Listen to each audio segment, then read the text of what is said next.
Welcome to Havencrest Castle. I'm Alan St. George.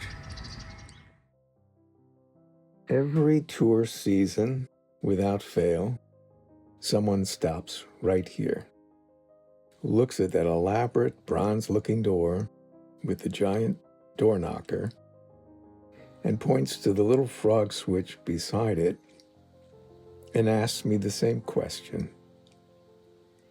Where does that door go? And what does that frog do? That's a very reasonable question. But before we answer it, let me show you the room itself. This is the Chicago Conservatory, one of the brightest rooms in the house, and one of the most loved. It has more windows than any room at Havencrest, and more natural daylight than anywhere else on the self-guided tour. I suspect that's one of the reasons people feel so comfortable in here. Light has a way of making a room feel alive. To enter this room, you don't simply walk through a doorway, you walk through a sculpture. In fact, this is the largest sculptural group I have ever created for this home. The piece is called The Force of Nature, and it represents the three things every plant needs to grow: sun, earth, and water. We thought that would be enough. It turns out plants sometimes have other ideas.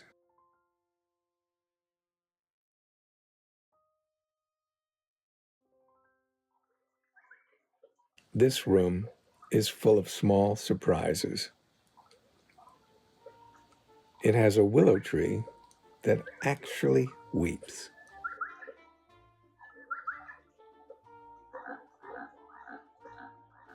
The butterflies and the dragonflies move their wings quietly, almost like they are alive. And the cherubs hold torches with flames that flicker and move. It's a room designed to reward curiosity. But this room almost looked very different because the ceiling shape matches the roof line. So originally, Adrianne thought that it would be a great nautical themed conservatory with a giant octopus at the very top of the tower ceiling and tentacles reaching down the sloping walls. I still think that would be quite spectacular, and I was pretty excited about sculpting it. In the beginning, every plant in this room was alive. We brought in special soil around the willow tree, and we had gardenias and all kinds of different flowers. We had a simple plan, Adrianne and I. We would spend an hour each day here, spritzing the plants with water and enjoying the scent of the leaves and relaxing together. It was a lovely idea. Then, unfortunately, despite the fact that the sculpture celebrates sun, earth, and water, all the plants died anyway. So now they're all silk, They are always in perfect bloom, and they never need watering. In the center of the floor is something very important to us. This small section of tile came from the Greenleaf family's original conservatory, built here in 1901.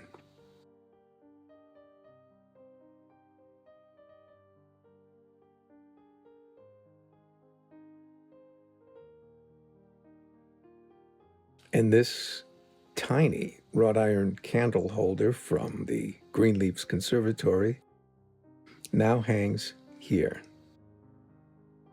We place these objects here as a memorial to the people who first cared for this home. That small section of tile connects this room to the earliest history of the house. But the Chicago Conservatory is also connected to another place and another moment in history a little bit earlier. That's why it's called the Chicago Conservatory. The room was designed in the Romanesque style that became popular in Chicago buildings in the late 19th century. Heavy arches, rich brickwork, and a sense of strength and permanence.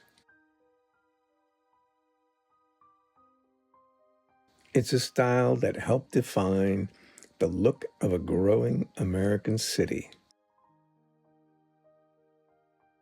Centered just below the door everyone asks about is something very special. This brick came from the World's Fair of 1893, the Colombian Exposition in Chicago. It was one of thousands of bricks that originally paved the Midway Plaisance at the fair. You could walk down that Midway Plaisance and find a young Houdini. And if you look closely, you can still see the molded image of Columbus on the left and the words, World's Fair, 1893. It's a small piece of history, but a very meaningful one.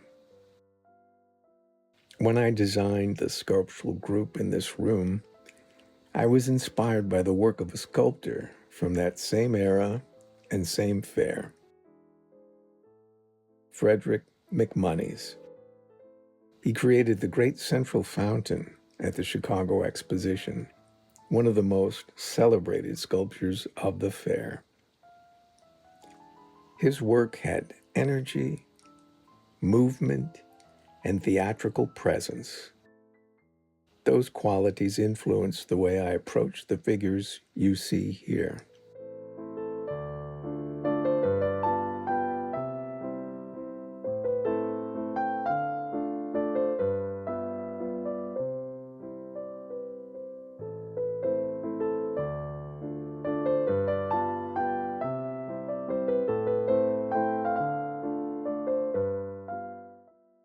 At the far end of the conservatory, near the larger-than-life bust of myself, which I sometimes joke is my tribute to the self-confidence of the 19th century industrialists. Some may less flatteringly call them the robber barons. But you'll find another tribute here to a remarkable woman, Mrs. Potter Palmer. She was responsible for the women's building at the 1893 Exposition, an extraordinary achievement at the time when women were often given very little recognition. Adrianne was writing a novel about her, and this small corner of the room became our way of honoring her legacy.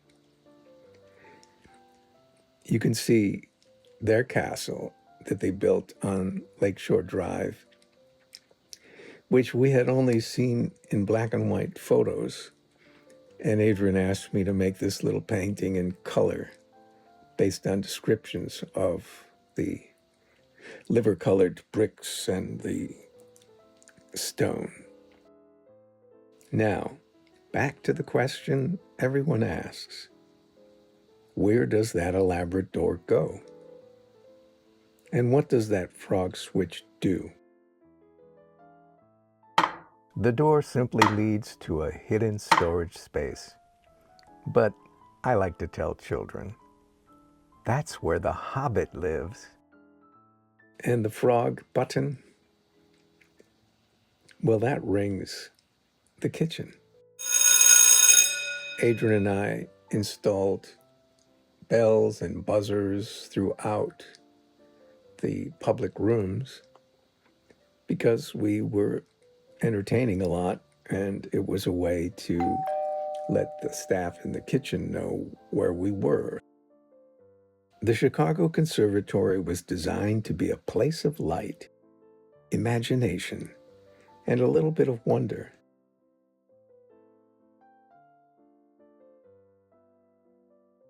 And judging by how often people linger here, I think it still is.